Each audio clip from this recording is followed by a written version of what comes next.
Bonjour à tous mes petites sangsues de cristal et bienvenue dans cette deuxième vidéo qui traite de féminisme et maternité. Cette deuxième vidéo arrive donc après la première qui traitait de féminisme et grossesse et celle-là traite de l'accouchement en particulier. Bien évidemment, si vous n'avez pas vu la première, je vous encourage vivement à aller la voir. Cette deuxième vidéo-là va être, comme je vous l'avais dit précédemment, beaucoup plus centrée sur un témoignage, sur mon témoignage finalement. Encore une fois, je rappelle que ce que je vous dis là ne consiste en rien en un conseil médical ou en un exemple à suivre. Je vous raconte juste mon histoire, c'est mon témoignage de féministe enceinte. Ce n'est pas du tout une marche à suivre obligatoire. Là, on va vraiment traiter du coup juste de la façon dont moi j'ai traité les choses, dont les choses se sont passées pour moi. C'est donc un véritable témoignage, un genre de récit de vie que je vais vous livrer là. Cette vidéo va être en 3 parties. La première partie va être vraiment sur l'appréhension de l'accouchement, les idées reçues qu'on peut avoir avant, la préparation à l'accouchement aussi, l'importance d'avoir des récits dans son projet d'accouchement aussi, d'avoir des témoignages. La deuxième partie va être vraiment beaucoup plus centrée sur mon accouchement, le récit de ce grand moment. Et la troisième partie, je voulais traiter un tout petit peu, même si c'est très bref, du postpartum, parce que c'est quelque chose qui a beaucoup fait parler ces derniers temps. Et c'est très important en fait d'avoir des témoignages sur le postpartum. Donc j'en profite pour faire un petit témoignage sur le mien.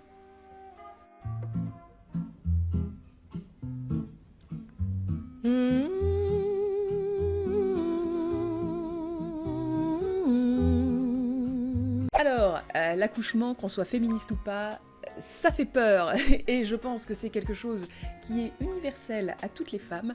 On a plus ou moins peur de trucs en particulier, mais on a quand même les foins et c'est normal. C'est normal parce que non seulement on a des récits depuis l'aube de l'humanité sur la façon dont les femmes souffrent leur race quand elles mettent au monde un enfant, ou quand elles ont leur contraction, ou quand elles ont la délivrance, ou quand elles... Enfin bon, voilà. Et à côté de ça, en plus, comme je vous l'avais expliqué dans la première vidéo, quand on est féministe, ou quand juste on a écouté les récits des féministes, que les féministes ont réussi à faire émerger, eh bien on a toute cette violence autour de la gynécologie, autour de l'obstétrique qui est hyper présente.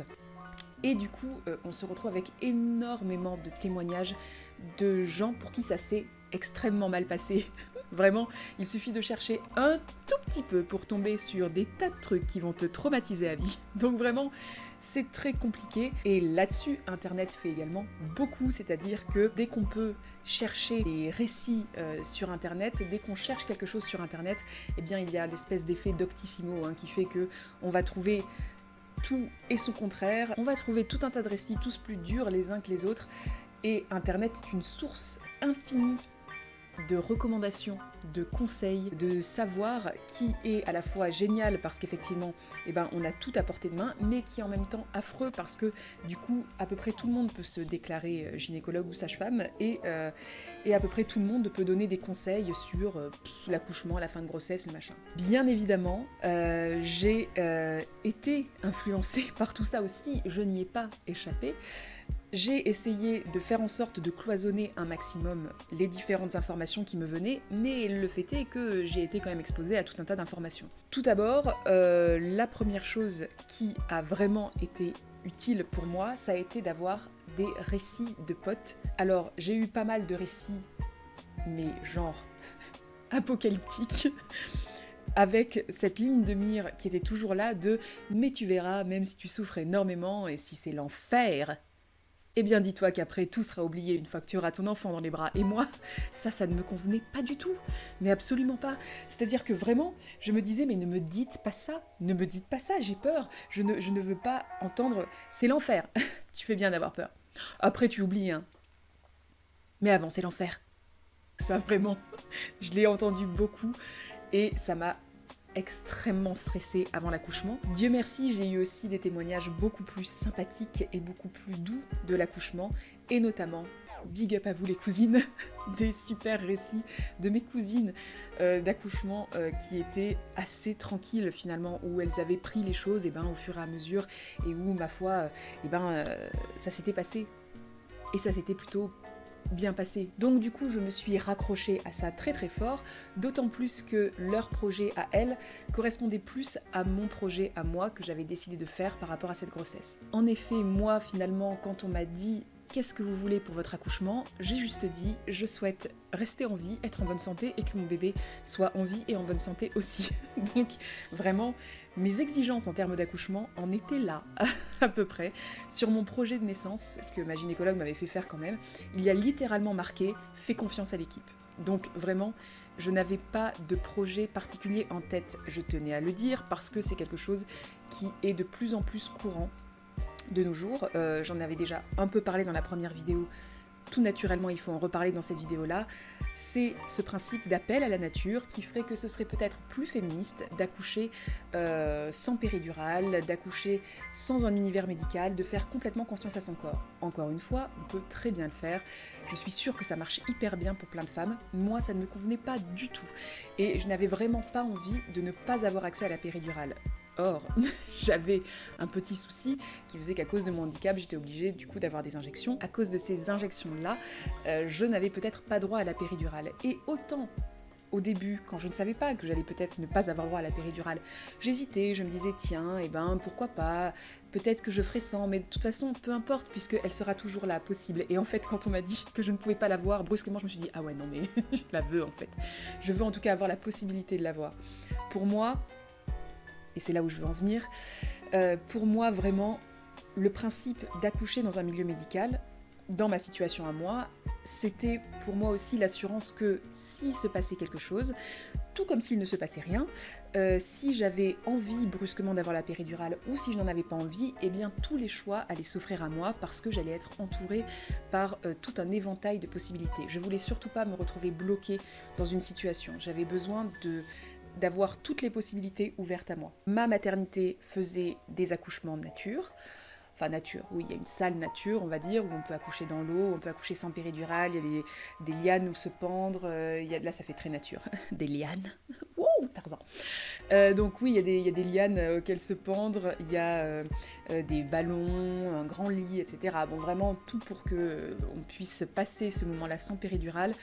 Et il y a aussi tout le nécessaire pour avoir un accouchement médicalisé, avec plein de guillemets. Ça me rassurait plutôt sur l'endroit où j'allais accoucher. Mais n'empêche, il y avait une possibilité réelle que je n'ai pas droit à la péridurale. Ça m'a tellement fait flipper que j'ai acheté un livre sur accoucher sans péridurale, genre le manuel qui te dit mais c'est facile d'accoucher sans péridurale. Manuel que j'ai dû en lire les 5 premières pages et je me suis dit, tu sais quoi, on verra bien, on va y aller au courage.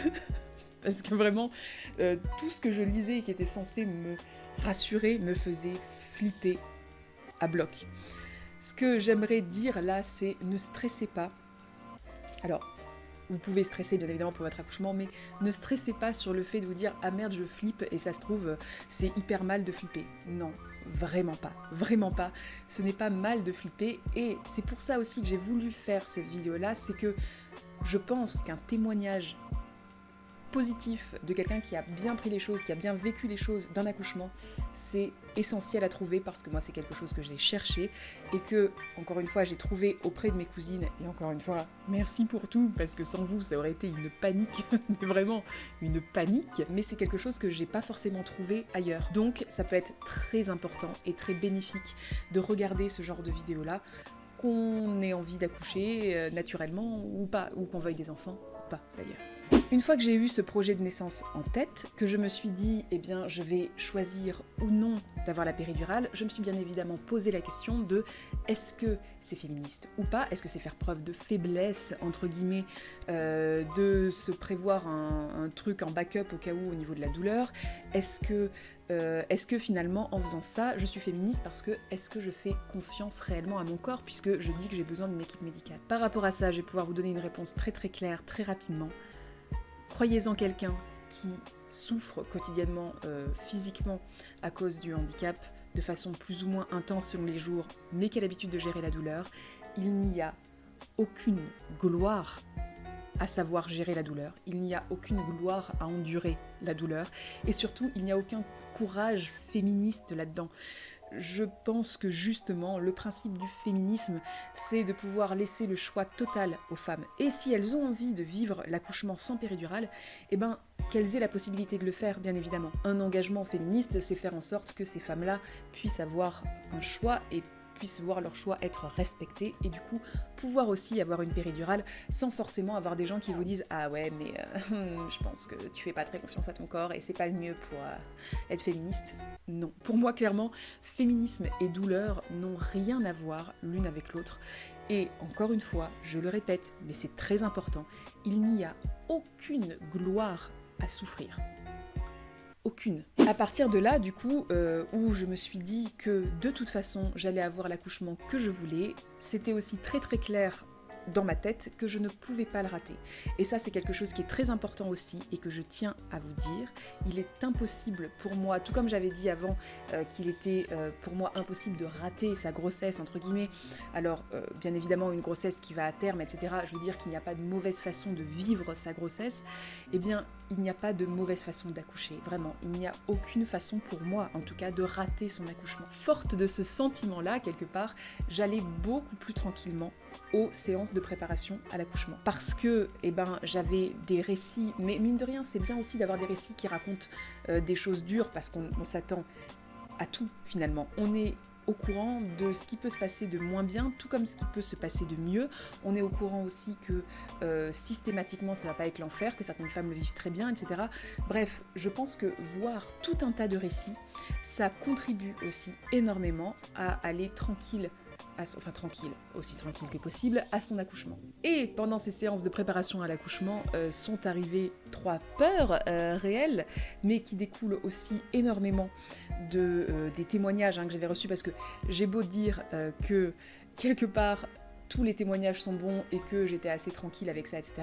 N'empêche, quand vous avez un témoignage dur ou douloureux, ou quand vous avez des avertissements, entre guillemets, dans votre tête, ils restent. Ils peuvent être atténués par des témoignages positifs, mais ils restent là quelque part. Donc, entre les témoignages et mes séances de préparation à l'accouchement, j'avais 3 trucs qui vraiment me faisaient ultra flipper.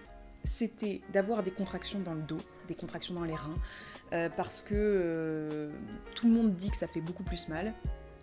Et même aux séances de préparation à l'accouchement, ma sage-femme m'avait bien dit que ça faisait beaucoup plus mal. Donc du coup, j'avais un truc où je me suis dit ah, pourvu que j'en ai dans le ventre et pas dans le dos. Ma deuxième peur, c'était le déclenchement. Et alors ça, ce n'est pas du tout à cause du milieu médical de ma sage-femme ou de ma gynéco que j'ai eu peur du déclenchement. C'est vraiment à cause des témoignages que j'ai lus. Et effectivement, un déclenchement, ça peut être pas mal la panique, mais il faut savoir aussi qu'un déclenchement, ça peut très bien se passer. Et j'avais juste, bien évidemment, retenu le pire du pire. Donc pour moi, un déclenchement, c'était la panique, la douleur et la violence assurée. Donc j'avais hyper peur d'avoir des contractions dans le dos, d'avoir un déclenchement et d'avoir une césarienne en urgence. Donc c'était ces 3 peurs-là qui me poursuivaient vraiment. J'avais quand même envie d'avoir quelque part un accouchement qui soit le plus fluide possible, c'est-à-dire que je me suis dit bon, pourvu que ça dure pas trop longtemps, même si ça va durer toute une nuit les contractions, bon bah c'est pas très grave parce que c'est le début, etc. Après, pourvu que ça aille assez vite, que mon col s'ouvre, qu'il n'y ait pas besoin ni de déclenchement, ni de césarienne, ni quoi que ce soit, et allons-y gaiement quelque part. Donc bien évidemment, c'est forte de toutes ces peurs et ces angoisses qui s'ancre quand même, pas mal, que je suis arrivée dans mon 9e mois, et là, l'attente est si longue, mon Dieu, elle est si longue, c'est-à-dire qu'il y a plein de gens qui vous disent « Oh, profite, c'est ton 9e mois, t'as encore un petit peu ton bébé dans le ventre », mais non, mon Dieu, je me sentais si lourde, si angoissée aussi par l'accouchement qui approchait. Moi, j'avais envie que les choses arrivent. C'était un peu en mode, il y a l'infirmière qui arrive comme ça avec une piqûre et qui disait « Ah, je vais peut-être piquer à 3 » et tu sais pas trop si elle va piquer à 3 ou si elle va dire 3 et piquer. C'est un peu ce même principe-là. Pour moi, vraiment, il y avait un truc où je me disais « Je peux accoucher n'importe quand à partir de maintenant. Est-ce que je suis prête ? Est-ce que j'ai lu ? Est-ce que j'ai vu assez de trucs ? Est-ce que je vais être à la hauteur quelque part ? Est-ce que surtout mes peurs vont être évitées ou est-ce qu'elles vont se concrétiser. Ça me foutait vraiment les jetons. Et à ça, c'est rajouter une autre peur, comme quoi, vraiment, plus je le raconte, plus je vois à quel point j'étais flippée. Celle de fissurer ma poche des os, puisque le principe, c'est que fissurer la poche des os, ça peut amener des infections et on ne le sent pas forcément. Donc je me suis dit, est-ce que ça me rajouterait pas une trouille de plus? Vraiment, j'ai eu peur d'à peu près tout avant d'arriver à l'accouchement. Et le jour de l'accouchement est arrivé. Manhã tão bonita, manhã. Alors là, on va rentrer du coup dans le récit, dans ce que vous attendez tous quelque part, le fameux moment de l'accouchement. Donc pour moi comme pour beaucoup d'autres femmes, ça a commencé la nuit. J'ai eu une première journée où je sentais que j'avais des contractions un peu plus régulières, un peu plus fortes que celles que j'avais pu avoir ici et là. Mais vu qu'elles n'étaient pas non plus très régulières, vu qu'elles n'étaient pas non plus très fortes, je me suis dit, bon, ça va arriver dans ces eaux-là, mais pendant la journée, les contractions se sont quand même rapprochées et à partir du moment où la soirée a débuté, là, elles se sont mises à être de plus en plus régulières. J'ai commencé à avoir des contractions toutes les 20 minutes, toutes les 15 minutes. J'avais eu une très bonne préparation à l'accouchement, on m'avait dit exactement ce qu'il fallait faire avant d'aller à la maternité, donc du coup je savais qu'il ne fallait pas que je cours à la maternité comme ça, il fallait que déjà ça se rapproche de plus en plus, surtout pour un premier bébé, et que juste avoir une contraction toutes les 20 ou 15 minutes, ça n'allait pas être déterminant finalement. Cette première nuit était assez tranquille, je dois dire, puisque ça a été finalement une nuit où j'ai apprivoisé aussi mes contractions, où je me suis rendu compte de ce que ça faisait, où ça commence quand même doucement, hein, c'est pas direct au max les contractions, donc là c'était vraiment hop, petit pas par petit pas par petit pas, ça allait à chaque fois un peu plus haut, mais j'ai trouvé que c'était ma foi très très gérable et que, à part la fatigue qui est réelle parce que du coup ça a été une première nuit blanche, sinon le reste était assez simple à gérer au niveau de la douleur. Et pourtant, devinez quoi mes petits potes, les contractions que j'avais étaient bien évidemment dans le dos. Donc j'ai eu les fameuses contractions dans les reins qui m'avaient fait si peur pendant les cours de préparation à l'accouchement. Bon, au final, ça allait, c'était gérable. C'était d'autant plus gérable que j'avais bien suivi, encore une fois, les cours de préparation à l'accouchement. Alors, il y avait un truc de yoga, machin. Moi, ça ne m'a clairement pas tellement servi, mais par contre il y avait un cours avec le souffle et comment gérer les positions pour l'accouchement avec son partenaire, et alors ça a énormément servi, vraiment.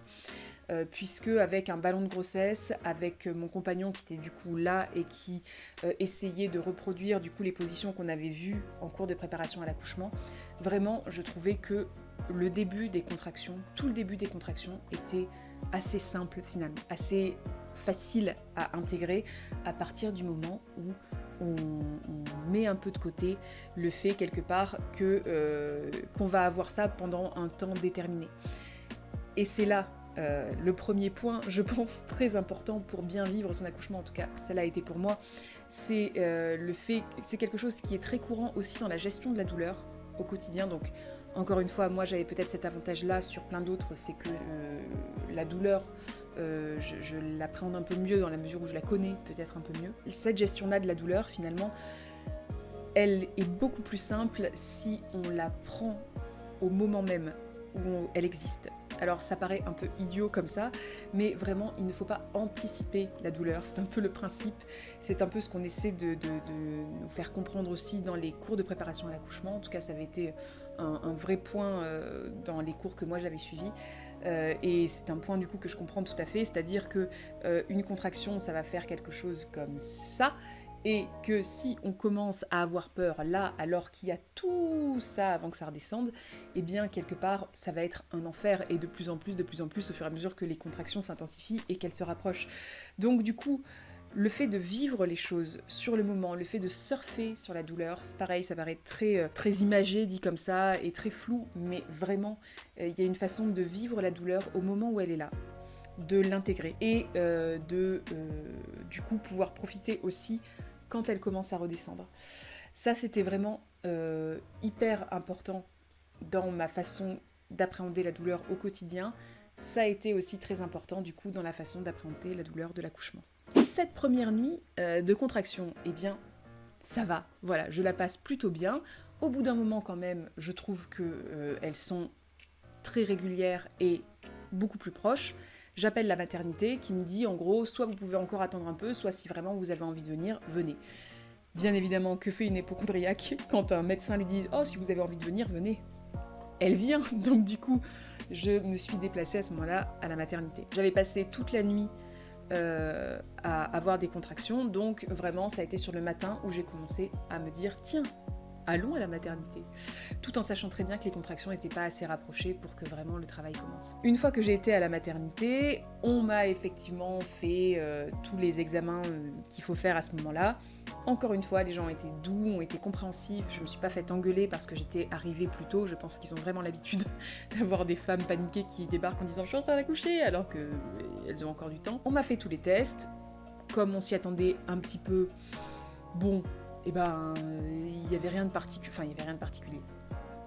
J'étais bien en train d'accoucher, mais il y avait encore du temps avant que vraiment les choses se concrétisent. Et par acquis de conscience, on m'a quand même fait un test de la poche des os, histoire de voir si elle n'était pas fissurée.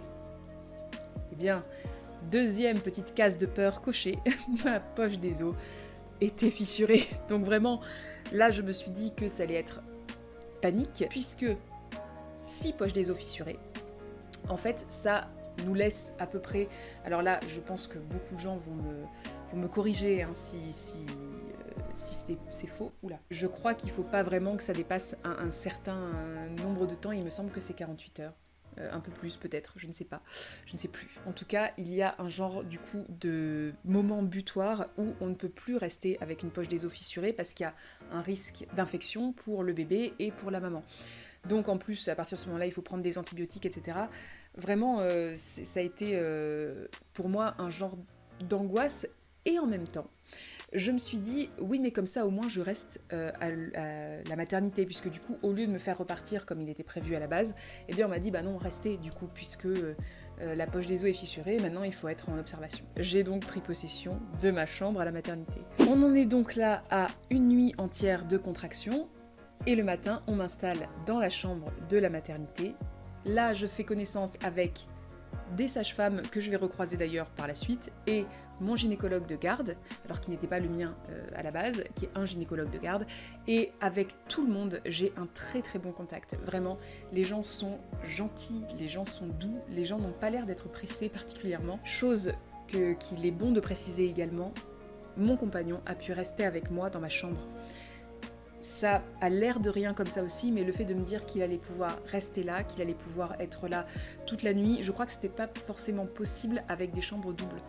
Donc nous, on a investi, parce que c'est pas remboursé par la plupart des mutuelles, on a investi dans une chambre simple pour qu'il puisse rester avec moi. Et vraiment, je ne regrette pas du tout d'avoir dépensé de l'argent, mine de rien, là-dedans, puisque c'était pour moi essentiel de l'avoir à mes côtés, et il s'est trouvé que effectivement c'était complètement essentiel de l'avoir à mes côtés.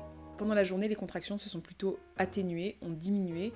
J'ai pu manger, j'ai pu dormir un petit peu, mais alors autant vous dire que dormir pendant la journée, alors que on se dit je vais accoucher bientôt, est-ce que j'accouche maintenant, est-ce que les contractions arrivent, c'est vraiment pas évident. Donc du coup, j'ai dû dormir 1 heure, 2 heures, et puis la nuit est arrivée. Et avec la nuit sont arrivées de nouvelles contractions, beaucoup plus fortes cette fois-ci que celles que j'avais eues la nuit précédente.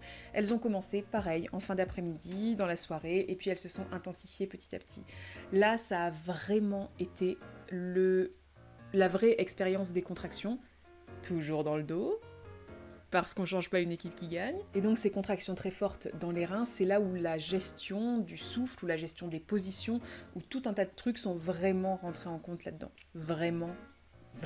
Alors c'est vrai que, vu qu'on est médicalisé, on a l'impression qu'on peut peut-être moins bouger, dans le sens où on a un peu des fils, on a un monito, on a une perfusion, mais moi ça ne m'a absolument pas empêché de bouger, en tout cas. Je me sentais libre de bouger de mon lit. On a demandé aussi un ballon, puisqu'on peut le demander dans pas mal de maternités, elles en sont à peu près toutes équipées à mon avis. On a demandé un ballon de grossesse pour faire un peu comme à la maison. Donc à partir de là, j'avais tout en main pour gérer mes contractions aussi bien que possible.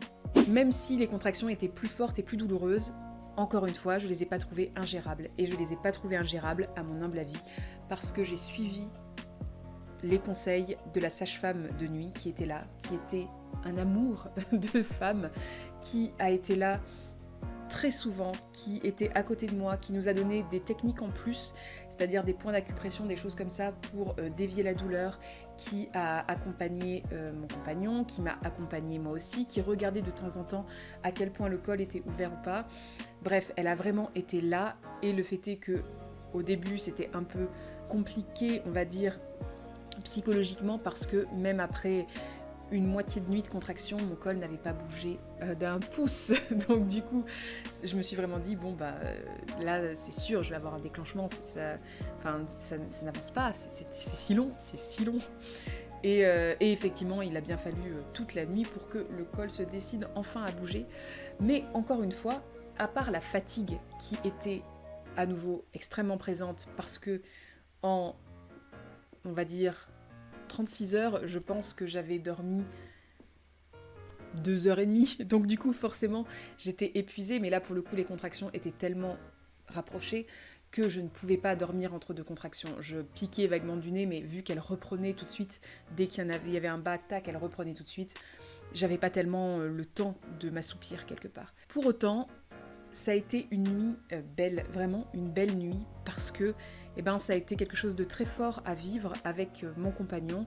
Ça a été quelque chose de très fort à vivre avec cette sage-femme aussi, mine de rien, même si elle n'a pas été tout le temps dans la chambre. Le fait qu'elle vienne régulièrement, etc., ça fait que je l'ai vraiment associée à ce moment-là. Et ça a été aussi quelque chose de très fort à vivre pour moi, à l'intérieur de moi. Pour moi, la douleur était vraiment gérable. Après, je suis pas très douillette et j'ai l'habitude d'avoir mal. Donc je suppose que ça peut vraiment varier d'une personne à l'autre. Si j'ai un seul conseil à donner pour gérer cette douleur-là, autre que celui de prendre la douleur comme elle vient et la vivre exactement au moment où elle est, c'est d'avoir un dérivatif réel à la douleur. Donc, la sage-femme nous avait montré 1 ou 2 points d'acupression qui fait mal et qui du coup vous dévie un peu la tête de la douleur que vous avez. Une autre chose que je peux vraiment vous conseiller et qui m'a été extrêmement utile, c'est les peignes, la technique du peigne. C'est une technique que j'avais déjà eu l'occasion d'expérimenter pour moi, c'est-à-dire que quand j'ai trop mal, moi, dans ma vie quotidienne, des fois je prends un peigne et je le serre juste dans ma main. Les petites piques rentrent un tout petit peu dans la paume de la main, mais vu qu'elles ne sont pas pointues réellement, vu qu'elles ne sont pas piquantes, elles ne blessent pas. C'est juste que ça fait une sensation étrange, un genre de massage de la main, un truc où peut-être potentiellement si on serre plus fort ça peut faire un peu mal. Et cette chose-là m'aide, moi, très souvent, à gérer la douleur. Du coup, 2 amis m'avaient envoyé des peignes en bois, justement pour cette occasion-là, pour éviter que je prenne mes peignes en plastique de base. Et elles avaient inscrit sur chaque face des 2 peignes en bois des petits mots d'encouragement, un truc qui disait « Allez, courage, tu vas y arriver, c'est bientôt fini, t'es la meilleure, tu gères comme une reine, etc. » Et ça a été hyper important pour moi aussi. Ces messages d'encouragement-là, juste être encouragé, ça paraît con, hein, mais être encouragé, ça m'a fait beaucoup de bien.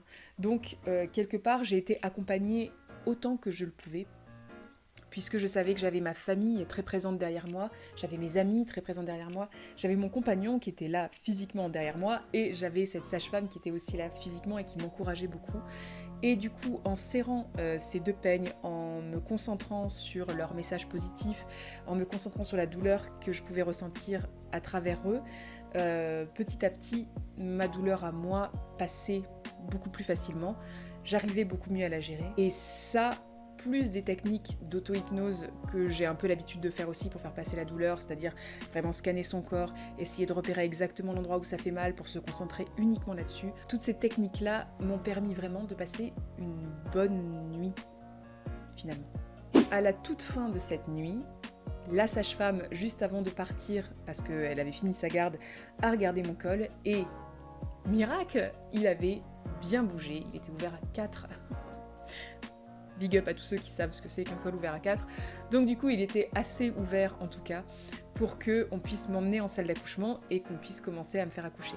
Moi, ça m'a fait énormément de bien qu'on me dise ça, j'avais l'impression que vraiment ça y est, j'avais franchi une étape, d'autant plus encore une fois que la sage-femme a été parfaite, c'est-à-dire qu'à la fin, quand elle a vu que mon col avait vraiment bougé, elle a dit « bravo, voilà c'est vous qui avez fait ça, c'est grâce à toute cette nuit que vous avez passée, vous avez tellement bien géré, vous avez réussi à bouger quand même, à faire ouvrir votre col, etc. » Enfin, elle a été tellement gentille et bienveillante envers moi que ça a été une vraie aide en fait. Et une aide non seulement pendant la nuit, comme je vous l'ai dit, mais une aide aussi pour le lendemain, puisque je me suis dit, allez, j'ai bien travaillé et je travaille bien, donc mon corps travaille bien, il sait ce qu'il faut faire, moi mentalement je gère, on est une équipe qui roule, quelque part. Me voilà partie jusqu'à la salle d'accouchement, et en allant à la salle d'accouchement, que croise-je ? Ma gynéco, que j'aime tant, donc du coup... Elle me fait un geste que je n'oublierai jamais, c'est-à-dire qu'elle me caresse un peu le dos, en mode allez, on est ensemble, ça va bien se passer. Il y avait vraiment un truc où j'avais l'impression qu'on était une équipe, mon corps, moi et le personnel soignant et mon compagnon, et que du coup ça allait hyper bien se passer à partir de là. Tout comme ça s'était hyper bien passé avant. Me voilà donc partie pour la salle d'accouchement. Et là, moi, un truc que je m'étais pas bien figuré, c'est que moi je me suis dit, la salle d'accouchement, une fois qu'on y est, après, ça va aller hyper vite. Non, ça peut aller hyper vite, mais ça peut aussi stagner très très très longtemps. Je vais en salle d'accouchement, on m'annonce que y a pas de souci, on peut me poser la péridurale si j'en ai envie. J'ai réfléchi une demi-seconde et j'ai dit « Allez, posez-moi en deux, posez-moi la péridurale, s'il vous plaît. » Et là, à nouveau, je tiens à rassurer les femmes qui m'écoutent, et les hommes également, je tiens à rassurer l'humanité, la péridurale ne fait pas mal. La péridurale ne fait pas mal. En tout cas, moi, elle ne m'a pas fait mal. Ce qui m'a fait mal, c'est étrangement la première piqûre dans le dos, qui est une piqûre d'anesthésie.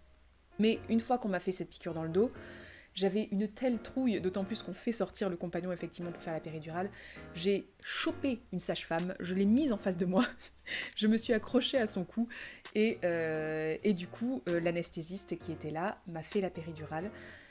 Encore une fois, moi je n'ai pas senti de douleur. Effectivement, il y a quelque chose de très désagréable, de très dérangeant dans le fait d'avoir quelque chose qui vous parcourt le dos comme ça, parce moi j'ai jamais eu l'habitude d'avoir quelque chose comme ça que je sens parcourir mon dos, mais hormis ça, moi j'ai pas ressenti de douleur particulière en fait. Et après, en plus, il y avait un soulagement énorme des contractions. Le soulagement des contractions aidant, j'ai pu à nouveau dormir 1h30, 2 heures. C'était extrêmement agréable, encore une fois, d'avoir cette pause dans la douleur pour pouvoir mieux se retrouver et pouvoir mieux rassembler ses forces. Là aussi, à nouveau, je ne pourrais que saluer au maximum tout le personnel soignant qui a été avec moi, de l'anesthésiste jusqu'à la sage-femme, à l'infirmière, à l'élève sage-femme, parce qu'il y avait une élève sage-femme qui était là et qui doublait, on va dire, tous les gestes de la sage-femme. C'est-à-dire que la sage-femme me vérifiait le col et elle me demandait est-ce que mon élève sage-femme peut faire ça aussi avec vous. Et l'élève sage-femme, si je disais oui, bien évidemment, arrivait et doublait le geste pour dire ah oui, il est à temps. De même pour certains gestes plus intrusifs, entre guillemets, comme percer la poche des os, parce qu'on m'a percé la poche des os. Pareil, il y avait l'élève sage-femme qui était à côté et qui suivait les choses, qui faisait certains trucs aussi. Bref. J'ai été très entourée, mais étrangement, moi, ça ne m'a pas du tout gênée d'être entourée. D'autant plus que ça a été vraiment un bon entourage, un bel entourage, vraiment, qui a été présent et qui a été bienveillant. Le fait est que le travail n'avançait pas, on a donc percé la poche des os pour que ça aille plus vite. Le travail n'avançait pas beaucoup plus, les contractions, elles, augmentaient de plus en plus. Le cœur du bébé, il commençait un peu à dire « Hey, je vais pas bien ». Et en voyant que ça n'avançait pas, on m'a fait un déclenchement, enfin un genre de petit déclenchement pour que les contractions s'intensifient et que vraiment le travail s'accélère. Or, il ne s'est pas tant que ça accéléré. Toutefois, je tiens du coup à bien vous rappeler que ça fait une case de plus de cocher dans mes peurs. J'avais donc les contractions dans le dos, une poche des os fissurée et un déclenchement parfait. Donc du coup, là aussi, grosse trouille au moment du déclenchement, Sauf que au final, encore une fois, les récits apocalyptiques que j'avais lus, même s'ils n'en sont pas moins vrais, hein, je ne remets pas du tout en cause leur véracité, toutefois, force est de constater que dans mon hôpital à moi, dans la clinique dans laquelle j'ai accouché, ça ne se passait pas comme ça, j'ai pu avoir un déclenchement doux, donc du coup finalement les contractions se sont augmentées, mais ça a été très gérable, d'autant plus que j'avais la péridurale qui était posée. Les choses se passaient bien, mine de rien, et ça aussi ça m'a donné confiance, le fait que les choses se passent bien, malgré le fait que tout ce que j'avais craint était en train de se passer finalement. La gynécologue est revenue assez souvent, constater que le travail avançait pas. Elle a commencé à me dire « Ah, il va peut-être falloir faire une césarienne ». Bon, du coup, j'avais un peu ça en tête. Je me suis dit effectivement, peut-être qu'il va falloir passer. Au final, après être allée, venue plusieurs fois, après que la péridurale aussi commençait à ne marcher que d'un côté, toute la fin vraiment elle ne marchait que d'un côté, donc du coup j'avais des contractions très fortes mais que d'un seul côté, ce qui est assez perturbant et c'est très difficile de les gérer je trouve une fois qu'elles sont que d'un seul côté. La gynéco est revenue et m'a dit en gros là je peux essayer de vous faire un genre de massage au niveau du col, au niveau du périnée etc. pour que ça accélère le travail, pour qu'on voit si on peut accélérer le travail manuellement. Mais sachez que ça va prendre peut-être une demi-heure, ça va peut-être mettre 1 heure à faire effet, et au bout d'1 heure, vous n'aurez toujours pas accouché. De toute façon, c'est juste qu'on va voir si le travail peut continuer. Ou alors, si vous voulez, on part direct en césarienne, parce que le bébé commençait à avoir des signes de fatigue. Et j'ai très peu hésité. Je lui ai demandé ce qu'elle ferait elle. Elle m'a dit, moi je partirai en césarienne. Et j'ai dit, eh ben écoutez, on va aller en césarienne, et ce sera fait, et ce sera mieux. C'est la tempête. Ce qui est important de voir ici, c'est que toutes les décisions qui ont été prises, c'est-à-dire la décision de percer la poche des os, d'avoir la péridurale déjà, de percer la poche des os, de déclencher, d'aller en césarienne, ce sont des décisions qui ont été prises avec moi, avec mon accord, en m'en parlant. Même si dans l'absolu, je me serais mal vue refuser parce que, encore une fois, comme je l'ai dit beaucoup dans la vidéo précédente, j'ai une confiance aveugle en les médecins. Le fait est que j'ai participé à toutes ces décisions et je pense que si j'avais refusé, on aurait essayé de trouver d'autres moyens. On arrive donc au récit que vous attendez tous, c'est-à-dire le récit de ma césarienne en urgence. Alors oui, c'est un petit peu la panique, d'autant plus que du coup, comme je vous l'avais dit, ma péri ne marchait plus que d'un côté. Du coup, quand on m'a amenée, c'était vraiment un stress très profond. Je tremblais, par exemple, j'étais prise de tremblements vraiment complètement incontrôlables. On m'a dit que les produits faisaient aussi trembler, mais il y avait aussi une bonne part de stress là-dedans. Et j'ai dit à l'anesthésiste, vraiment, je sens encore tout un côté, j'ai très peur, est-ce que vous pensez que vous allez pouvoir attraper ça, etc. Là aussi, la gynécologue et l'anesthésiste ont été des femmes incroyables, puisque finalement, l'une et l'autre, la gynécologue m'a dit non mais c'est bon, je pense qu'elle va pouvoir attraper, dans tous les cas, moi je commence pas sans votre feu vert, et l'anesthésiste, elle, m'a dit il n'y a aucun souci, je vais rattraper avec l'arachie, du coup, qui est une anesthésie, une péridurale un peu plus, et dans tous les cas, on va faire des tests au début pour voir si vous sentez encore ou pas. Donc j'étais assez rassurée là-dessus, mais quand je suis arrivée devant la salle de césarienne, donc mon compagnon est resté en retrait et on lui a dit qu'il devait attendre un peu pour voir s'il pouvait me suivre ou pas. Donc je suis rentrée seule dans la salle de césarienne au début et c'est vrai qu'elle est impressionnante, c'est une salle d'opération de toute façon, et surtout le lit sur lequel on est mise, c'est un lit en croix. Et ça, c'est très impressionnant, puisque il y a des sangles pour tenir les poignets des deux côtés, donc on est vraiment écartelé comme ça sur un lit. C'est extrêmement impressionnant. C'est très impressionnant de se faire sangler sur un lit comme ça, et de se faire poser ce champ opératoire devant, où on se dit, bon, là maintenant, advienne que pourra, quelque part. Et encore une fois, c'est là où l'anesthésiste a été incroyable, puisqu'elle a pris un temps fou pour prendre un petit récipient avec de l'eau dedans, enfin en tout cas avec une solution dedans qui était très froide, et du coup elle m'en a versé sur moi, au niveau de la poitrine, pour que je me rende compte que je sentais. Elle m'en a versé sur le côté droit, sur le côté gauche. Bref, elle a fait tout un tas de tests comme ça, on me demande à chaque fois, et là vous sentez ? Et là vous sentez pas ? Là vous ne sentez pas ? Là ça va, vous ne sentez pas ? Donc à chaque fois, elle me parlait tout doucement, vraiment, jusqu'à ce que je me rende compte qu'en fait, effectivement, je ne sentais rien. Je ne sentais pas du tout si c'était froid ou pas.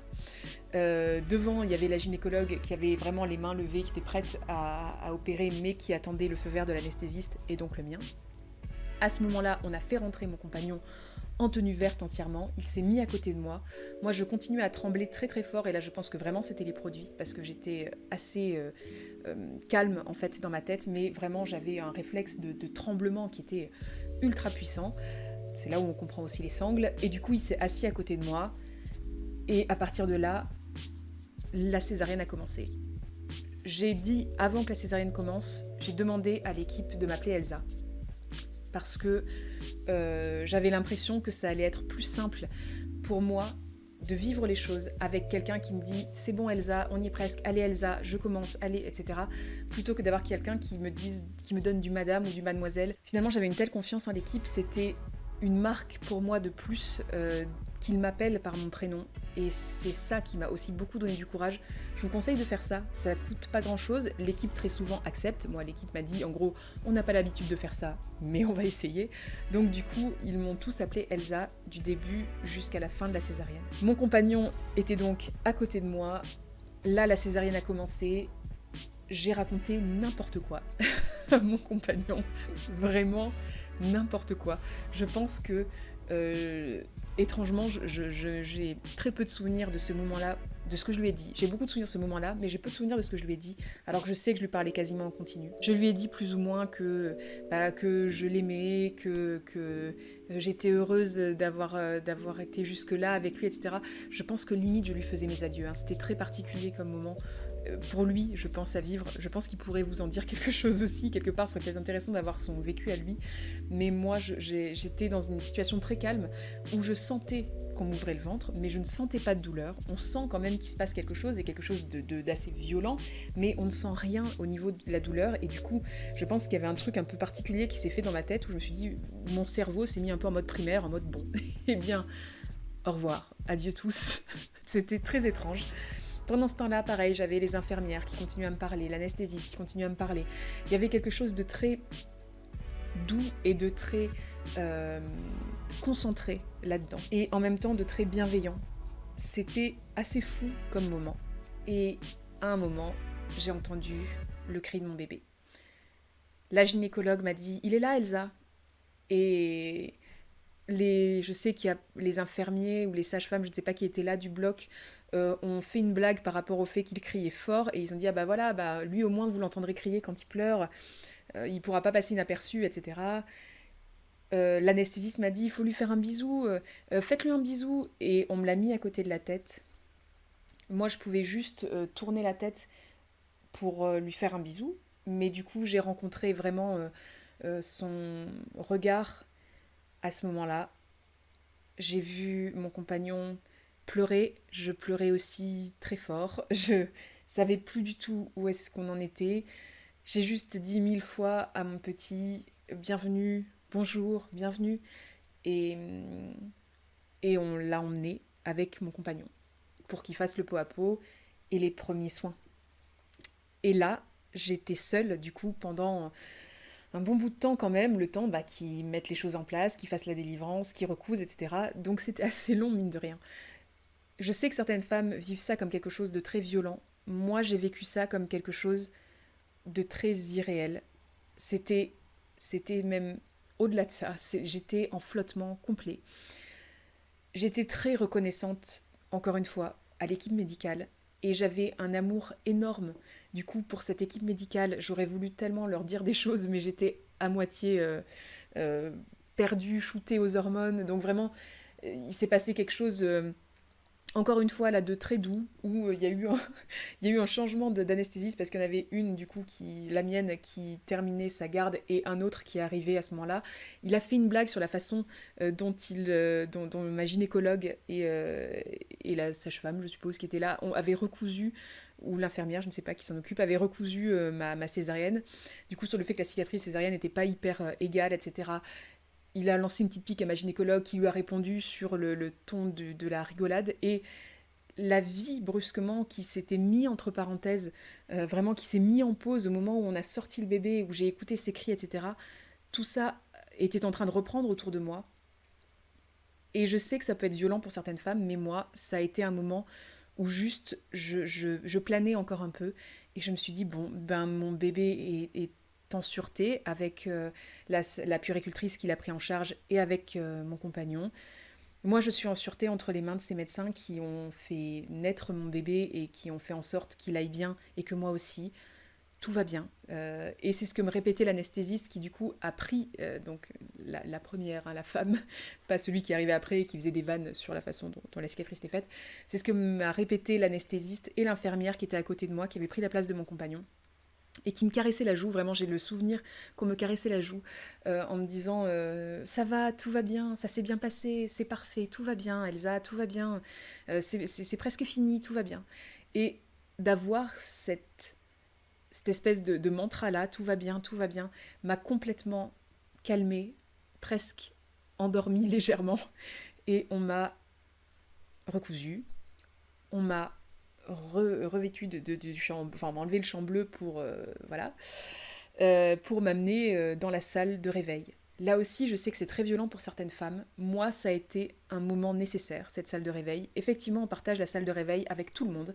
C'est-à-dire qu'il y a autant la vieille personne qui s'est fait opérer de la hanche que la plus jeune personne qui s'est fait opérer du dos, du genou, bref. Et du coup, moi, au milieu de tout ça. Euh, et ça a été très doux, là aussi. Alors, les soins en eux-mêmes ne sont pas forcément doux, effectivement, parce qu'on vous appuie un peu sur le ventre pour voir si tout va bien, pour voir s'il n'y a rien qui suinte. Donc, on vous embête un peu, comme ils disent. Je vais vous embêter un peu. Oui. Ça a été 2 heures, il me semble, mais 2 heures que j'ai très peu vu passer. Vraiment, peut-être la dernière demi-heure a été un peu longue parce que j'avais hâte de retrouver mon bébé et mon compagnon. Mais il y avait une espèce de sentiment étrange, fantastique, fantastique dans le sens pas réel, de j'ai eu un bébé, je crois.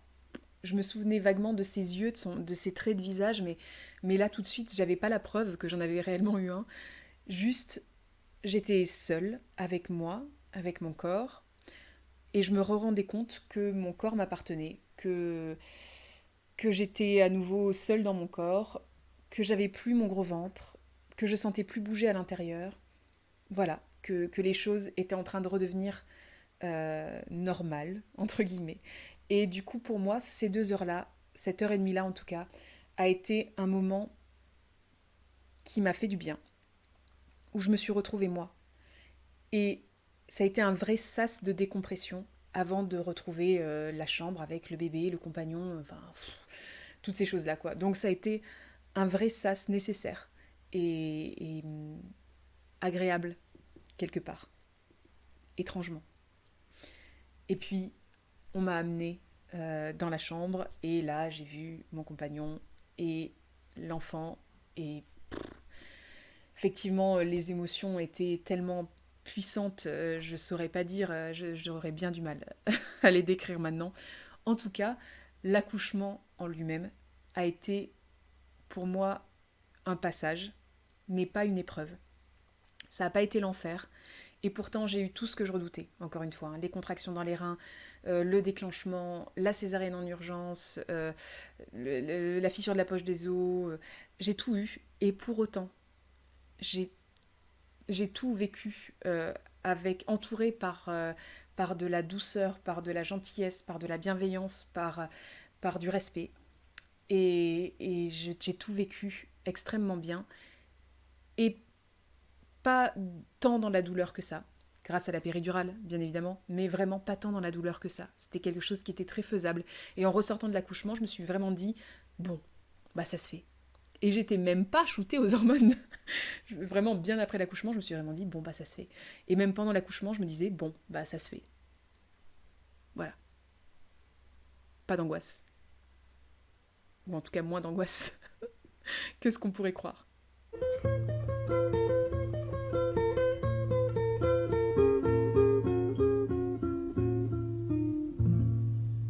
Vu vu qu'il en a beaucoup été question ces derniers temps, je me voyais mal vous laisser sans vous faire un petit mot sur mon postpartum. Comme vous l'avez entendu précédemment, mon accouchement s'est extrêmement bien passé, ma grossesse s'était plutôt bien passée aussi. Résultat, mon postpartum, sans grande surprise, s'est plutôt bien passé aussi. Je pense que vraiment, cette période-là de la vie est très conséquente de la façon dont on a vécu notamment son accouchement, à mon humble avis. En plus de ça, j'étais très informée. Alors je vois qu'il y a énormément de femmes qui savent pas du tout à quoi s'attendre et du coup elles doivent se prendre tout de front, ça doit être affreux. Moi, autant dans les récits qu'on m'avait fait autour et dans la préparation à l'accouchement, on m'avait énormément préparé au postpartum. On m'avait tellement préparé au postpartum que je pense que dans ma peur de l'accouchement dans le 9e mois, il y avait peut-être, allez, 60% de peur de l'accouchement et 40 bons pourcents de peur de postpartum. Parce que on m'en avait fait un récit apocalyptique. Vraiment, je peux vous dire que ça ne pouvait que mieux se passer que ce que j'imaginais. Donc on m'avait décrit la chute d'hormones, le fameux baby blues, on m'avait plutôt parlé de la dépression postpartum, donc ça fait déjà beaucoup plus peur et beaucoup moins rêver. On m'avait prévenu pour les lochis, les tranchées, tous ces adorables petits mots de la vie, qui font que quand on te dit trancher, tu sais que tu vas en chier. Moi, trancher, ça m'évoque la guerre, ça m'évoque le... voilà, on le sait que tu vas en chier. Vraiment, on m'avait dit, tu vas voir, ça va être tellement difficile. Et du coup, je me suis dit, ah ouais, donc ça va être l'enfer. Et au final, encore une fois, en étant informée, j'ai pas du tout été surprise, par exemple, du fait qu'il fallait que moi aussi je change mes couches, par exemple, que j'allais perdre énormément de sang. J'ai pas été surprise par le fait d'avoir encore des contractions. J'ai pas été surprise par le fait qu'on vérifie ma cicatrice et que du coup on continue un peu à appuyer dessus, etc. J'ai pas été surprise non plus par le fait d'être plus triste, par le fait de me sentir un peu seule, parce qu'on se sent un peu seul à ce moment-là, parce que on n'a pas de... on n'a plus la même sensation de notre corps a beaucoup changé, tout est en train de se remettre en place. J'ai pas été étonnée de tout ça. Alors certes, c'est vraiment pas agréable à vivre, mais ça allait psychologiquement parce qu'on m'avait vraiment préparé à ça. Le truc le plus dur à gérer pour moi, ça reste la fatigue, parce que si vous avez bien compté, j'ai eu 2 nuits de contraction entière. J'ai eu une journée où j'ai très peu dormi entre ces 2 nuits-là, et puis j'ai eu ma journée d'accouchement puisque j'ai accouché en fin d'après-midi. Donc du coup, j'ai eu toute la journée d'accouchement. Donc il y a eu quelque chose où ça faisait 48... J'ai passé quasiment 48 heures sans dormir, en fait, puisque j'ai passé plus de 48 heures même, puisqu'il y avait avant ça la journée avant ma première nuit de contraction, pendant laquelle j'avais pas dormi non plus. Donc du coup, ça faisait vraiment beaucoup de temps que j'avais pas dormi réellement. Et cette fatigue-là, elle est très dure à rattraper. Parce que tout de suite on est projeté avec le bébé.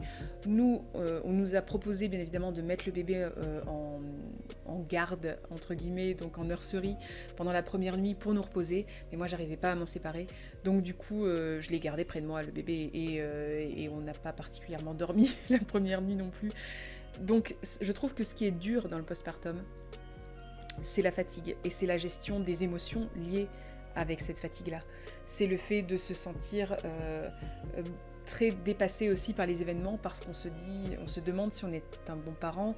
Personne nous a donné de mode d'emploi, bien évidemment les puéricultrices nous aident un peu à s'occuper de l'enfant, mais on se retrouve quand même très seul avec cet enfant dans les bras. De plus, bien évidemment, c'est un chamboulement pour le couple aussi, c'est très étrange ce qui se passe, c'est à la fois fédérateur de liens. Je ne sais pas si ça resserre les liens originaux, parce que je trouve que ça en crée juste d'autres à côté, quelque part. Il y a vraiment plein de liens qui se forment de partout. Il y a ce bébé qui est nouveau, mais qu'en même temps on connaît depuis toujours, mais qu'en même temps on voit pour la première fois pendant ces jours-là.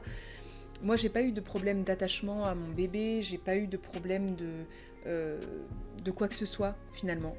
Parce que je pense, encore une fois, qu'on m'avait tellement soutenue et que l'équipe médicale était tellement bienveillante que j'avais pas de trauma à gérer, quelque part.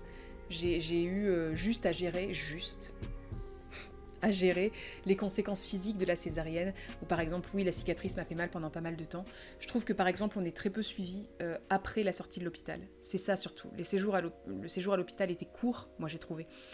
mais trop long, parce qu'au bout d'un moment on n'en peut plus, mais en soi, le suivi hospitalier était court et même si la sage-femme vient chez vous après, j'ai trouvé que c'était court comme gestion de ma cicatrice. Je me posais beaucoup de questions par rapport à la cicatrice, moi, essentiellement.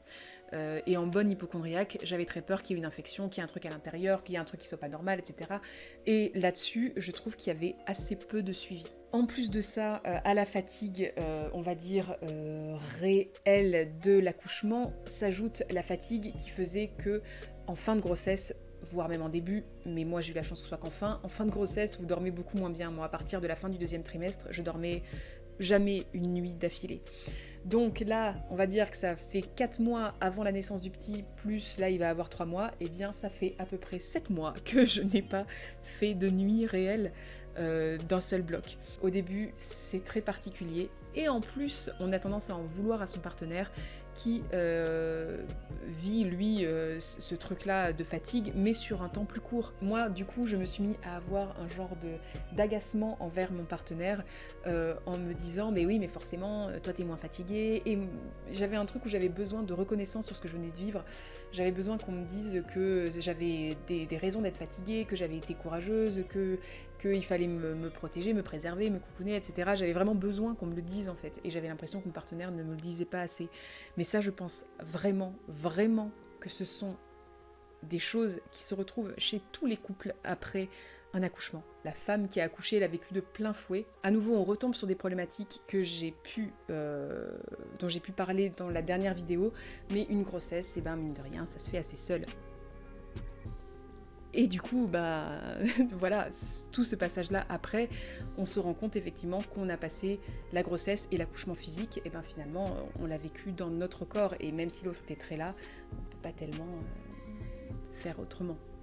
Cette dureté-là, mentale, liée à la fatigue, elle est d'autant plus puissante du fait que le papa reprenne le boulot très vite. Et là, on est vraiment sur un problème politique qui fait que les congés parentaux sont ridiculement court. Celui de la mère déjà est relativement court, mais alors celui du père, quasi inexistant. Vraiment, c'est ridicule. Une douzaine de jours pour vivre avec son bébé, pour aider sa partenaire qui vient quand même de vivre un truc qu'elle ne vivra pas souvent, qui est quand même assez délirant pour faire tout ça, c'est ridiculement court, quoi. En plus de tout le reste, du fait que on doit se rendre compte que le corps a changé. D'ailleurs, j'en ai parlé sur mon Instagram en prenant en photo mon corps post-accouchement.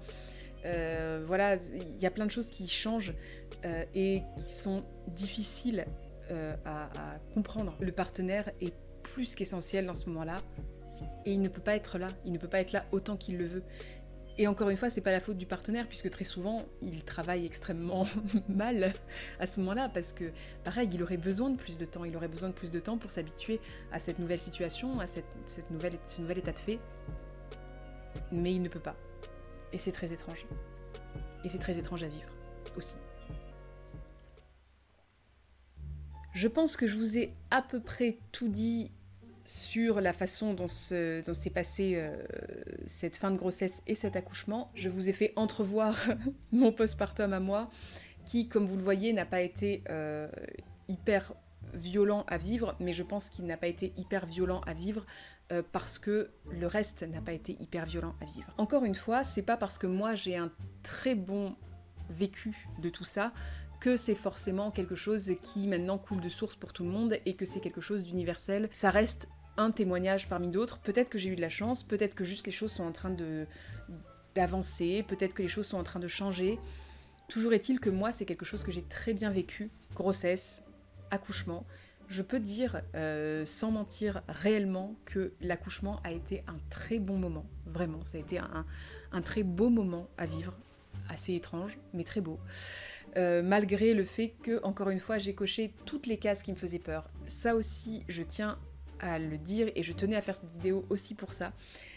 On se fait énormément d'idées de l'accouchement avant de le vivre. On nous donne énormément d'idées aussi de l'accouchement avant de le vivre. On est dans une ère d'information très très forte dans laquelle on peut avoir énormément de témoignages, on peut avoir énormément d'informations, on peut voir tout un tas de choses.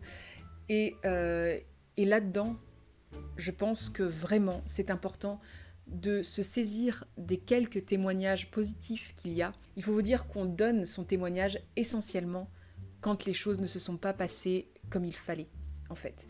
Quand les choses se passent bien, on oublie très souvent ensuite de donner son témoignage. D'où le fait que je trouvais que c'était important. Dans toutes ces informations que vous allez avoir, il y en a énormément qui vont vous faire peur. Et moi, dans mon cas, qui m'ont fait peur pour pas grand-chose finalement. Parce que j'ai tout vécu et j'ai tout vécu plutôt bien. Le principe de l'accouchement, de la grossesse un peu, mais surtout de l'accouchement, c'est que autour de nous, on va entendre 1000 choses et que aucune de ces choses ne va vous arriver à vous. Parce que toutes ces choses ne peuvent être vécues que par une seule personne, que par des entités. C'est trop personnel en réalité. Vous allez pouvoir vivre les mêmes symptômes que d'autres, vous allez pouvoir vivre les mêmes choses. Je ne suis pas la seule à avoir eu une césarienne en urgence, à avoir été déclenchée, etc. Mais chacune d'entre nous va le vivre complètement différemment, va le vivre selon le moment, selon son état général, son état de fatigue, selon sa vie, selon ses peurs, selon ses choix. Chaque personne va le vivre tellement différemment que ça ne sert pas à grand chose d'avoir peur en fait. Parce que rien ne va se ressembler, et si j'ai une deuxième grossesse et un deuxième accouchement un jour, eh ben, il va probablement pas ressembler au premier. Et c'est vraiment quelque chose qu'il faut accepter comme étant de l'ordre de quelque chose qu'on ne peut pas contrôler et qu'il faut vivre comme ça se présente. Encore une fois, ça ne veut pas dire qu'il ne faut pas faire la chasse aux violences obstétriques, qu'il ne faut pas faire la chasse aux mauvais comportements et aux choses qui pourraient être évitées, aux mauvaises choses qui pourraient être évitées. Mais le fait est que on ne contrôle pas grand-chose et que c'est quelque chose, je pense, qu'il faut accepter. Dans le déroulement, je veux dire, pas dans les actes médicaux, mais dans le déroulement. Il faut vivre avec son corps et avec ce qu'il propose et avec ce qu'il fait. Je suis sûre que j'ai oublié tout un tas de trucs dont je voulais absolument vous parler. N'hésitez pas à poser des questions dans les commentaires. Du coup, la 3e vidéo qui sortira sera uniquement pour répondre aux questions. Ça peut être des questions très pratiques sur ce que j'ai vécu, mais ça peut être aussi des questions d'ordre beaucoup plus politique, psychologique, d'ordre beaucoup plus général, on va dire, parce que de toute façon, on vit tout un tas de trucs pendant l'accouchement et pendant le postpartum aussi. D'ailleurs, si le postpartum vous pose particulièrement question, n'hésitez pas à me poser des questions dessus aussi, des choses dont j'ai pas forcément eu le temps de parler dans cette vidéo-là et qui peuvent être intéressantes d'aborder dans une autre vidéo. Moi, en attendant, je vous fais de gros bisous. Pour ne pas louper la prochaine vidéo, n'oubliez pas, si ce n'est pas déjà fait, de vous abonner et de mettre la petite cloche. N'hésitez pas à me poser des questions. Soyez heureux. Je vous aime. Ciao, principessa. C'était beau ça comme finale, hein.